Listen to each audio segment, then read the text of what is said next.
Yop tout le monde, c'est Jericho, j'espère que vous allez bien les amis, j'espère que vous êtes en forme pour ma part, ça va nickel. On se retrouve aujourd'hui les amis pour une toute nouvelle vidéo et j'espère sincèrement que celle-ci vous plaira. Les amis, vous savez tous qu'il y a eu pas mal des catastrophes naturelles, des éruptions volcaniques, des séismes ou même des pluies météorites qui ont frappé dernièrement la Russie. Mais malheureusement les amis, ces phénomènes n'ont pas été enregistrés par des journalistes mais plutôt par des amateurs. C'est-à-dire des gens qui ont filmé ces catastrophes par le bien de leur téléphone ou par le bien de leurs appareils photo. Donc j'ai décidé les amis de rassembler toutes ces vidéos en une seule. Et si la vidéo les amis vous aura plu, n'hésitez surtout pas de mettre un bon petit j'aime et partager la vidéo, c'est la récompense. Sur ce, bon visionnage à tous et à toutes. Et on commence directement les amis par le tsunami qui a frappé le Japon le 11 mars 2011. Le pays insulaire est frappé par un séisme d'une magnitude record de 9,0 qui génère un violent tsunami sur ses côtes nord-est. Les vagues d'une dizaine de mètres de haut sème la destruction et endommage la centrale nucléaire de Fukushima Daiichi, dont les réacteurs entrent en fusion. Pire accident du genre depuis Tchernobyl. Cette triple catastrophe les amis sur le Japon a tué plus de 18 500 personnes, dont 90% sont morts noyés.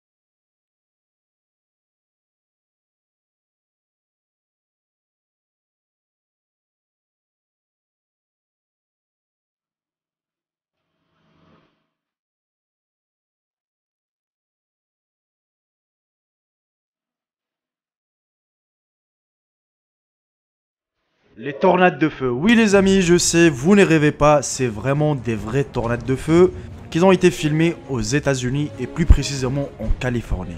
Les images sont impressionnantes, mais surtout que c'est un cauchemar pour les pompiers. Les tornades de feu, bien que souvent très brefs, aspirent et attisent le vent alentour et peuvent déclencher de nouveaux départs incendies en projetant des flammes à plusieurs dizaines de mètres. Leur rotation alimente le feu en oxygène, ce qui le rend plus dangereux, plus chaud et surtout plus puissant.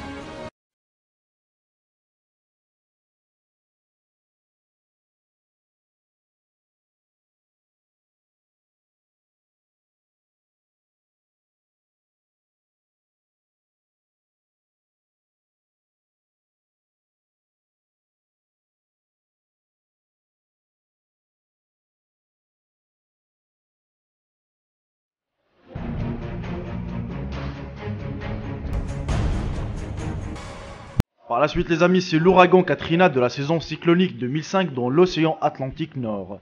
C'est l'un des ouragans les plus puissants de l'histoire des États-Unis et l'un des 6 ouragans les plus forts jamais enregistrés. Environ 1836 personnes sont mortes, victimes de l'ouragan et des très fortes inondations, faisant de Katrina l'ouragan le plus meurtrier depuis l'ouragan Mitch en 1998.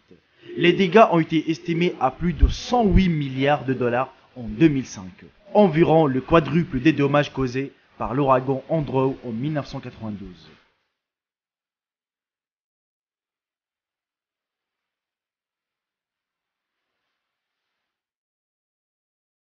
Je pense que la plupart d'entre vous les amis se rappellent très bien de la pluie météorite qui a frappé la Russie le 15 février 2013.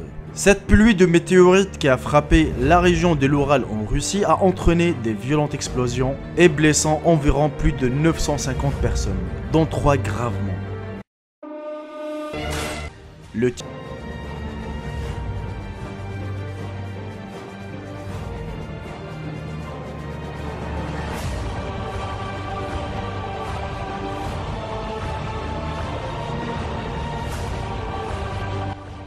Un séisme de magnitude 7 a frappé le Haïti en 2010, plongeant la capitale dans le chaos, sous un épais nuage de poussière.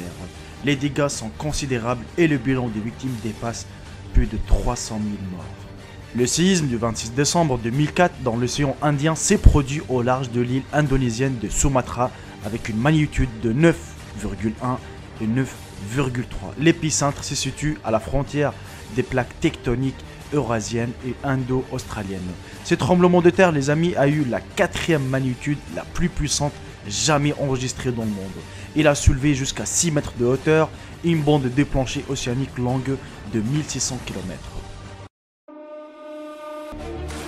Une série de séismes frappe le Népal à partir du 25 avril 2015. Le premier de ces tremblements de terre est d'une magnitude de 7,9 et son foyer est profond de 15 km selon l'Institut d'études géologiques des États-Unis. L'épicentre de ce tremblement de terre, les amis, est situé à 77 km au nord-ouest de Katmandou au Népal et à 68 km de Pokhara. La secousse aurait été ressentie jusqu'au New Delhi ainsi que dans tout le nord de l'Inde. Le séisme a provoqué des avalanches sur le mont Everest qui ont recouvert de camps d'alpinistes.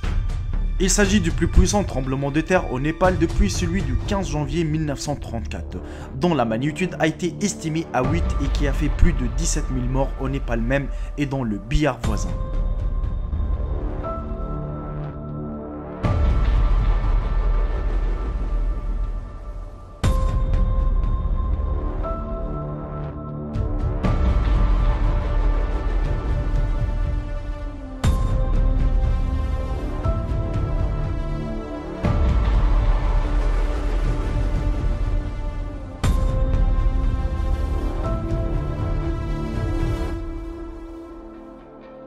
Et oui les amis, c'est des puissances naturelles incontrôlables. On est bien d'accord, vous savez d'ailleurs que l'humain, il s'est bien avancé dans la technologie, il a inventé des armes, des robots, pas mal de choses sont allées jusqu'à la Lune. Et bien sûr, ils ont envoyé même des robots sur Mars et sur pas mal des planètes. Mais certains phénomènes sur Terre, comme l'éruption volcanique, les séismes, ainsi de suite, ils sont incontrôlables et ça peut arriver à tout moment et personne n'est à l'abri de ça. Justement, j'ai pas un débat à faire là-dessus car sinon ça va prendre des heures et des heures. Mais bon, c'est là où on pose la question, la science, elle a fait quoi justement pour se défendre par rapport à ces phénomènes, on va dire. Il y en a qui qualifient plutôt des catastrophes, moi je dis plutôt des puissances naturelles qui échappent à tout contrôle.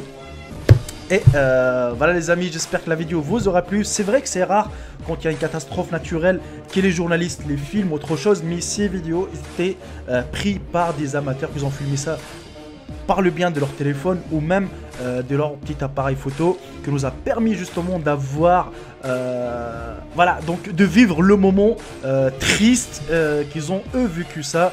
Et malheureusement ces genres de phénomènes, ils ont fait pas mal de pertes niveau victimes, matériel et pas mal de choses. J'espère que la vidéo vous aura plu les amis, maximum de partage, maximum de j'aime et abonnez-vous à la chaîne si ce n'est pas encore fait. Sur ce je vous embrasse tous, profitez bien de votre journée et je vous dis à très bientôt pour une nouvelle vidéo. Salut tout le monde, c'était Jericho, bye bye, ciao ciao.